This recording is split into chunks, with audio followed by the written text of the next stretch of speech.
சூடித்தந்த சுடற்கொடியே சோகத்தை நிறுத்தி விடு. நாளை வரும் மாலை என்று நம்பிக்கை வளர்த்து விடு.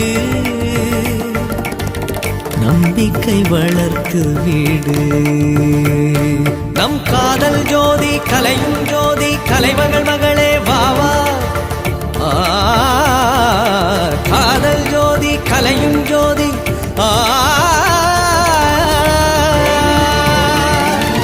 ஜோதி எப்படி ஜோதியை எரிக்கும் ஜோதி எப்படி